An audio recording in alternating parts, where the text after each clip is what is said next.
Hello everyone, welcome to Unacademy. मैं शुभम सिसोदिया आप सबका स्वागत करता हूं। देश के लिए अभी एक जो शोक भरी खबर है वो निकल के आ रही है हाल फिलहाल में। दरअसल इंडियन एयरफोर्स का एक जो फाइटर जेट जगुआर, उसको अभी हाल में राजस्थान का जो चुरू एरिया है वहां पर अभी वो क्रैश हुआ, जहां पर एक पायलट की जो डेथ हो गई।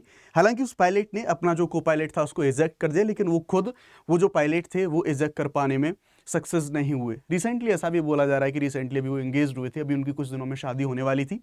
पूरे मामले को जानेंगे कि क्या ये जो जगुआर फाइटर जेट्स हैं क्या पुराने हो गए हैं, इनको रिटायर करने का समय कब है, और ये अभी हाल फिलहाल की कोई ऐसी पहली घटना नहीं है। अगर आप 2025 के बारे में भी बात करेंगे तो 2025 में लगभग ये तीसरी घटना है। रिसेंटली कुछ समय पहले हमें एक ऐसी घटना गुजरात में देखने को मिली थी, एक ऐसी घटना में हरियाणा के अंदर देखने को मिली थी। अब ये तीसरी घटना है 2025 के अंदर। क्यों जो जगुआर प्लेन है वो इतने ज़्यादा क्रैश हो रहे हैं, क्यों इतनी ज़्यादा फ्रिक्वेंट ऐसी घटनाएं हैं वो हमें देखने को मिल रही हैं।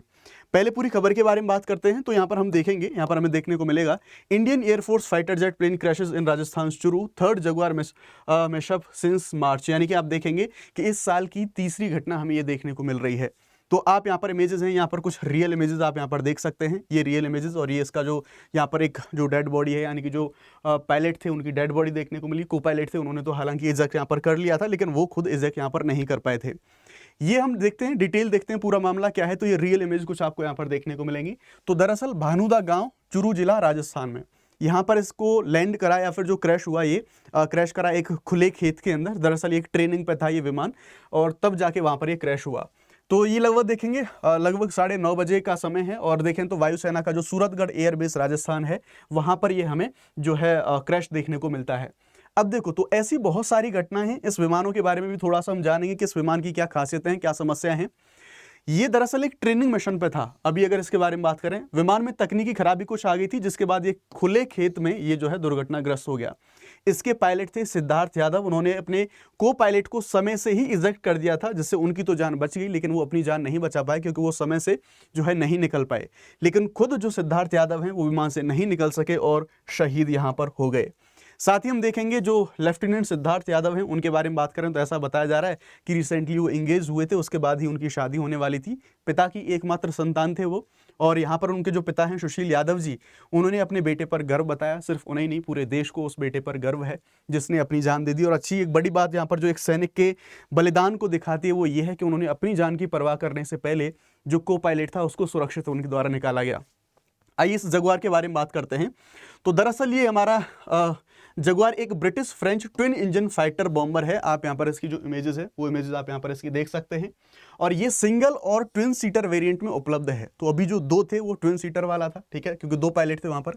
1970 के दशक में भारत के द्वारा खरीदा गया था। भारत के पास लगभग 120 जगुआर हैं। ये 6 स्क्वाड्रनों के अंदर अभी ये जो तैनात हैं। भले ये विमान पुराने हो चुके हैं, लेकिन समय समय पर इनको अपग्रेड करा गया है। ऑपरेशन सिंदूर में भी कुछ हमें जो चीजें हैं वो देखने को मिली थी इसके बारे में। ना अब जो रिसेंटली काफी सारी घटना है, जैसे मैं आपको बता रहा कि पहली घटना नहीं है ये। इस घटना के बारे में बात करें तो जो रिसेंट घटना है उनमें मार्च 7 को पंचकुला हरियाणा में एक ऐसी घटना देखने को मिली थी। आप यहाँ पर देख सकते हैं। हालांकि यहाँ पर जो इजेक्ट कर लिया गया था, दोनों पायलट ने अपने खुद को इजेक्ट कर लिया था और दोनों की जान यहाँ पर बच गई थी। उससे बाद में हम देखेंगे अप्रैल 2025 जामनगर गुजरात में ये क्रैश हुआ था।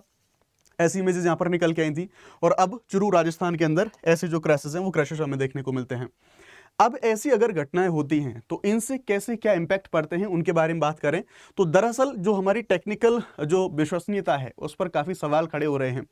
बार बार इतनी दुर्घटनाएं हो रही हैं, ये सारा करती है कि जो पुराने विमान हैं उनको अपग्रेड करने की एक सीमा होती है। नए विमानों की तरफ एक बार हमें जाना चाहिए। अगर पायलटों को भरोसेमंद विमान नहीं मिलेंगे तो जान जोखिम में रहेगी, उनका जो मोराल है वो भी डगमगाया रहेगा। एक जो मोराल के साथ में वो काम नहीं कर पाएंगे, क्योंकि उनको एक जबरदस्त तरीके के मोराल है और मोटिवेशन है उसमें रहने की आवश्यकता होती है।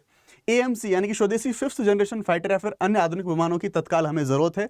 शहीदों का सम्मान और नीति की समीक्षा, यानी कि ऐसे जो वीर पायलट हैं उन्हें हमें ये सोचने पर मजबूर करती है कि अपने रक्षा कर्मियों को कैसे बेहतर सुरक्षा हमें करना है, क्योंकि एक अमूल्य जो बहुत बड़ा जो एक बलिदान या फिर कहेंगे एक अमूल्य जो क्षति है वो हमें देखने को मिलती है अगर ऐसी घटनाएं होती हैं तो। आइए अब इनके बारे में बात करते हैं। तो कुल संख्या 2025 में लगभग 115-120 के समथिंग ऐसे जगुआर विमान हमारे पास यहाँ पर देखने को मिलेंगे। शुरुआत में 140 थे ये 1979 से 2008 के बीच में। इसमें HAL के द्वारा बनाए गए देश में कुछ असेंबल करे गए विमान थे और विदेशों से प्राप्त करे गए जब भी हमें जरूरत पड़ी ऐसे सभी विमानों को यहाँ पर शामिल करा गया। जाएगा। मिशन कैपेबल जेट्स अभी कितने हैं, तो उनमें देखेंगे लगभग 83 विमान ऑपरेशनल है। इनमें से मिशन कैपेबल रेट्स करीब देखें तो 72% हमें यहाँ पर ये जो रेट इनका यहाँ पर देखने को मिलेगा। अब इनका रिटायरमेंट के बारे में बात करते हैं कि इनका रिटायरमेंट कैसे और कब होगा, क्योंकि पुराने विमान ऐसी घटनाएं भी देखने को हमें मिल रही हैं।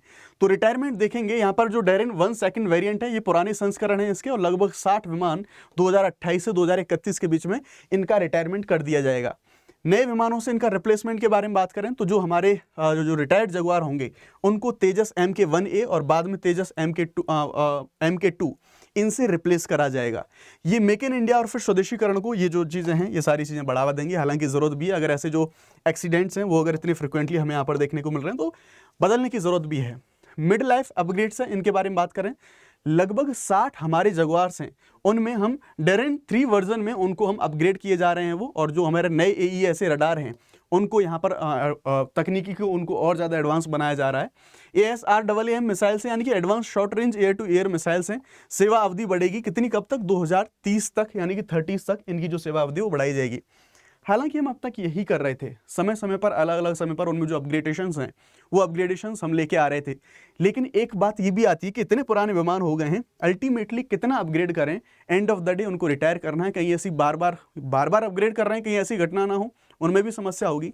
तो ये एक जो हमें चीज़ें हैं इन पर हमें विचार करना होगा ताकि हमारे देश की सुरक्षा है वो भी बनी रहे, साथ ही हमारे पायलट्स हैं उनका जो अमूल्य जीवन है, ऐसी अपूर्णीय क्षति है, उसको रोका जा सके। Thank you very much.